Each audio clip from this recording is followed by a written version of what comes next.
வணக்கம் நண்பர்களே, நான் Manikandan. This is Mani travels with hope.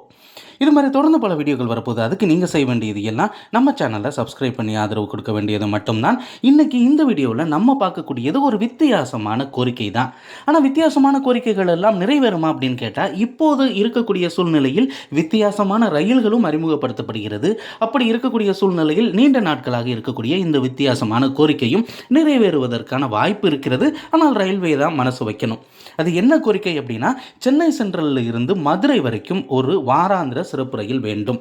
Chennai சென்ட்ரலில் இருந்து மதுரைக்கு வாராந்திர சிறப்பு ரயிலா? அந்த ரயிலே இருக்கேங்க, போடி நாயக்கனூர் போகிற ட்ரெயின் 3 நாளைக்கு இயங்குதில்ல அப்படின்னு கேட்கலாம். ஆனால் போடி நாயக்கனூர் செல்லக்கூடிய ரயில் செல்வதை விடவும் மாற்றுப்பாதையில் இந்த ரயில் கோரிக்கை அப்படிங்கிறது இருக்கிறது.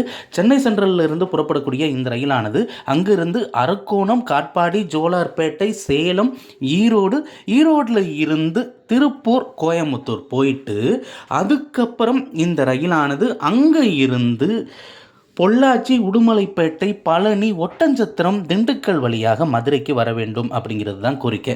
இது என்னங்க ரொம்ப சுத்தா இருக்குது அப்படின்னு நீங்கள் கேட்கலாம். இப்போது சமீபத்தில் கூட ஒரு சிறப்பு ரயில் அறிமுகப்படுத்தப்பட்டது. நாகர்கோவிலிருந்து புறப்படக்கூடிய அந்த சிறப்பு ரயிலானது சென்னை போயிட்டு அங்கேருந்து ஈரோடு போகிற மாதிரியும், அதே மாதிரி ஈரோடில் இருந்து சென்னை வந்துட்டு அங்கேருந்து நாகர்கோவில் வர மாதிரியுமாக ஒரே சிறப்பு ரயில் 2 இடங்களையும் இணைக்கும் விதத்தில் இருக்கிறது. அந்த வகையில் பார்க்கும்போது சென்னையிலிருந்து கோயம்புத்தூருக்கு ஒரு ரயிலும், கோயம்புத்தூரிலிருந்து மதுரைக்கு ஒரு ரயிலுமாக இந்த ரயில் இயக்கப்பட வேண்டும் அப்படிங்கிற கோரிக்கை தான். ஒரே எண் அப்படிங்கிறது குழப்பம் இல்லை. ஆனால் இந்த ரயில் இயக்கப்படும் பட்சத்தில் என்னென்ன பலன்கள் இருக்குது அப்படிங்கிறதையும் நம்ம பார்க்கணும். இப்போ மதுரையில் இருந்து இந்த ட்ரெயினில் சென்னைக்கு யாரும் போகிறது இல்லை.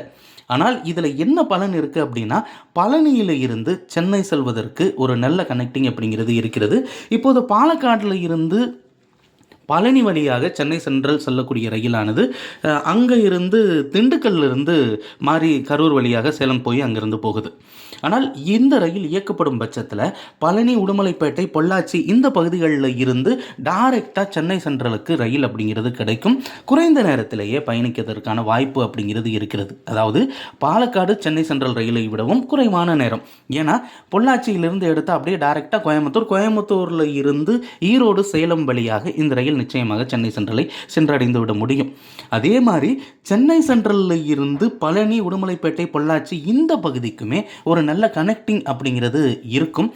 ஏன்னா இப்போது பழனிக்கு வரணும் அப்படின்னா பாலக்காடு எக்ஸ்பிரஸ் ஒன்று மட்டும்தான் இருக்குது. இந்த வாராந்திர ரயில் இயக்கப்படும் பட்சத்தில் நிச்சயமாக இந்த ரயில் பயனுள்ள ரயிலாக இருக்கும் அப்படிங்கிறதுல எந்த ஒரு மாற்று கருத்தும் கிடையாது. ரயில்வே நிர்வாகம் நிச்சயமாக இதை பரிசீலனை செய்யணும். ஏன்னா இப்போது சமீபத்தில் கூட திருவண்ணாமலைக்கு ஒரு சிறப்பு ரயில் அறிவிக்கப்பட்டது. சென்னை முதல் சென்னை வரை, சென்னையிலிருந்து வேலூர் வழியாக திருவண்ணாமலை வந்துட்டு திருவண்ணாமலையிலிருந்து விழுப்புரம் வழியாக சென்னை பீச் வரைக்கும் போகிற மாதிரியான ரயில்.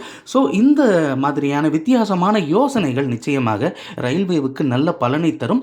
இந்த வீடியோவில் நான் கொடுத்த தகவல்கள் உங்களுக்கு போதுமானதாகவும் அதே நேரத்தில் பயனுள்ளதாகவும் இருந்திருக்கும் அப்படிங்கிற நம்பிக்கை நிச்சயமாக எனக்கு இருக்கிறது. இந்த தகவல்கள் நம்முடைய நண்பர்களையும் சென்று சேர வேண்டும். அதற்கு நீங்கள் செய்ய வேண்டியது எல்லாம் இந்த வீடியோவை ஷேர் பண்ண வேண்டியது தான். இது மாதிரி தொடர்ந்து பல ரயில்வே அப்டேட்டுகள் உடனுக்குடன் நம்ம சேனலில் வந்து சேர இருக்கிறது. அதற்கு நீங்கள் செய்ய வேண்டியது எல்லாம் நம்ம சேனலை சப்ஸ்கிரைப் பண்ணி ஆதரவு கொடுக்குறதோடு நிறுத்திக்கிடாமல் வீடியோவை பகிரவும். அடுத்த ஒரு வீடியோவில் பார்ப்போம்.